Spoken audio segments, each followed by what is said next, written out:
দায়িত্বে থাকাকালে আইনের মুখোমুখি হতে হয় না কোনো রাষ্ট্রপতিকে। তবে দায়িত্ব নেওয়ার আগে বা দায়িত্ব ছাড়ার পর কোনো অভিযোগ থাকলে সেই অভিযোগের ভিত্তিতে আইন অনুযায়ী ব্যবস্থা নেওয়া যায়।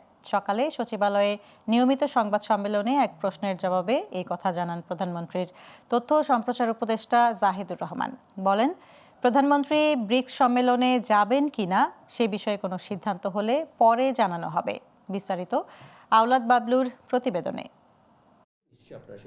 মঙ্গলবার সচিবালয়ে এই সংবাদ সম্মেলনে স্থানীয় সরকার নির্বাচন, বাধ্যতামূলক অবসর এবং ব্রিক্স সম্মেলন নিয়ে সরকারের অবস্থান তুলে ধরেন প্রধানমন্ত্রীর তথ্য সম্প্রচার উপদেষ্টা। এবং আমরা জনগণও যেন তাদের পাশে দাঁড়িয়ে তাদেরকে সহযোগিতা করি।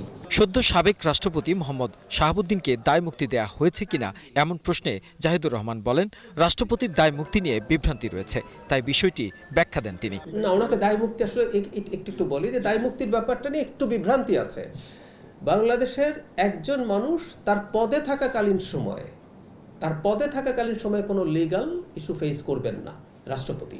উনি যতদিন পদে আছেন, উনি যখন পদে নেই, সেটা আগে করা ওনার কোনো রকম কোনো যদি মিসকন্ডাক্ট, এটা আমি এই রাষ্ট্রপতির কথা বলছি না, এনি প্রেসিডেন্ট আগে করা কোনো বিষয় এবং পরেও যদি কোনো কিছু থেকে থাকে, সেগুলোর জন্য নিশ্চয়ই তার বিরুদ্ধে লিগ্যাল অ্যাকশন নেওয়া যাবে। আসন্ন ব্রিক্স সম্মেলন প্রসঙ্গে তথ্য ও সম্প্রচার উপদেষ্টা বলেন, বাংলাদেশ ব্রিক্সের সদস্য নয়, আমন্ত্রণ পেয়েছেন পর্যবেক্ষক হিসেবে।